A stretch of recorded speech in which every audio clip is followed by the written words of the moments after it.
Hey, it's Chris from LaserLemming.com, and the big news of the day is that Facebook, Mr. Mark Zuckerberg, has bought Oculus VR. Now, if you're not familiar, you're not keeping up with the words, or if you just need a little bit of explanation, I'm going to tell you either way. Oculus VR, they're the makers of the Oculus Rift VR headset, virtual reality. You probably, if you watch any kind of gaming videos, any kind of Let's Plays, whatever, you've probably seen people wearing these things on their faces.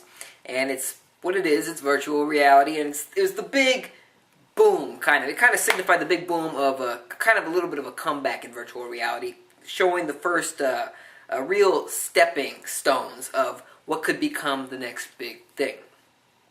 So much so that it influenced Sony to come up with their own VR headset that's coming out, I believe, this year, called Project Morpheus, tentatively titled.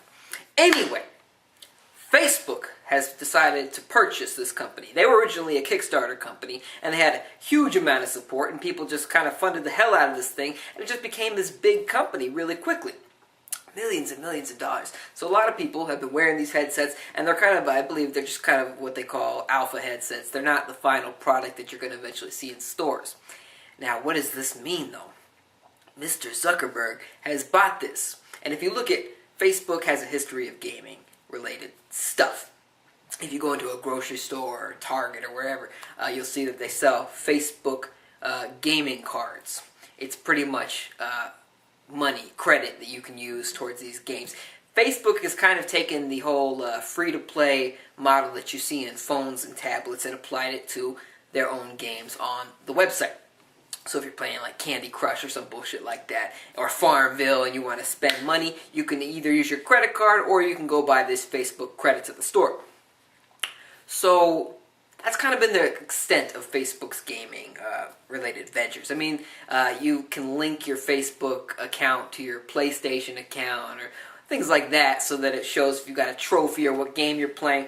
But that's been about it. The fact that Facebook was interested in VR, that's different. I really don't know what the plan is for that. I don't know if they just want something that's going to, maybe they see Oculus VR as a company that's going to be huge one day and they want to get them while they're still relatively cheap by Zuckerberg standards. Or maybe they have a plan for this company. Maybe they think that, they want to be in a Google kind of position where they can kind of see the future of technology and, control your fucking life.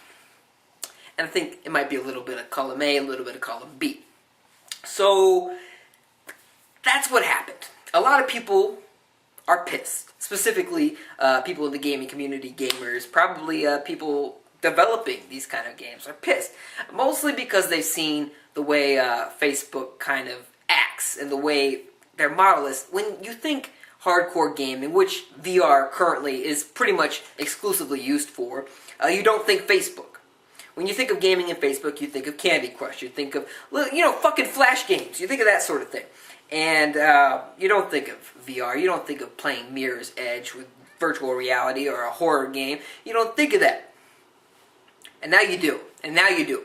A lot of people were wondering if Sony was going to have, was going to really push it. Was really going to push it with their Project Morpheus headset because the Oculus VR people have been doing it for a little bit longer, we should probably say, or at least they've been pushing it harder for a little bit longer. And now they're wondering maybe if Sony is happy about this.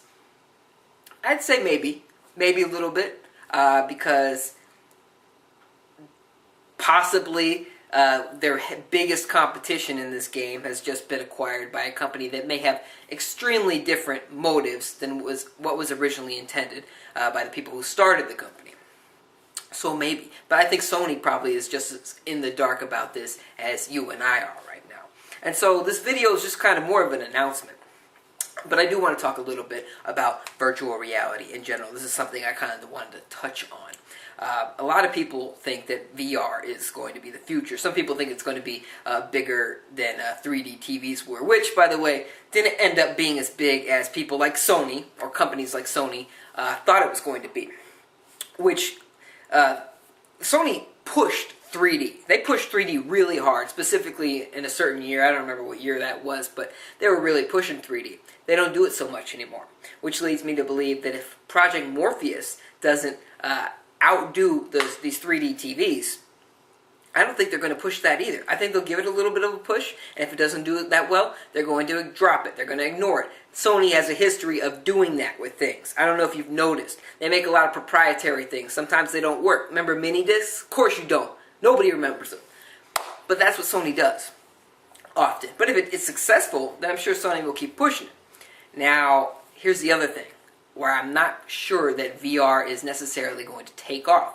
I think 3D TVs, personally, at this point, are going to be more successful than virtual reality headsets. And there's a few reasons for that. First reason being, these VR headsets, there's a cost, there's a barrier. Microsoft has a VR headset coming out too, I believe. And if you look at it this way, the PlayStation 4 costs $400. An Xbox One costs $500. These VR headsets are going to cost, they're estimating, between $200 and $300 each. So it's clearly a one-person kind of deal, unless you really are rolling in the bank. Now, you add that console cost on top of the accessory cost. The accessory being the virtual reality headset. So you have a $400 PlayStation plus, let's say, a $200 headset. That's $600. Now let's make it $300. That's $700 in total. Now, you do the same thing with an Xbox One. $500 system plus a $200 to $300 headset. Shit adds up. So you already have an industry where people aren't necessarily willing to just jump head in, consumers I mean, aren't necessarily willing to jump head first into the accessories game, because a lot of games don't support accessories that don't come with the box. And that's a problem, I think, because not only are these accessories more expensive than usual, they're accessories. And a lot of people are kind of just cool with what comes in the box. So there's that. Now, if Sony were to, say, come out with a bundle with Project Morpheus and a PlayStation 4 at an affordable-ish price, I think it could do better. But it's a really difficult bar to get across. It's a difficult, it's a high level of entry, high barrier. You know what I'm saying. But there is that problem. And now that Facebook has acquired Oculus, who the fuck knows what's going to happen? Who knows? Because this is just some sort of... It's weird. It's just weird. And I really don't have much more to say about it until we hear more about what Mr. Zuckerberg plans, but it doesn't make any sense, and I don't know what their plan is, except maybe, making money and controlling people's minds in the future. That's my thoughts. What are your thoughts? Let me know in the comments section below. Got a comedy channel. You should check that out. Very funny stuff.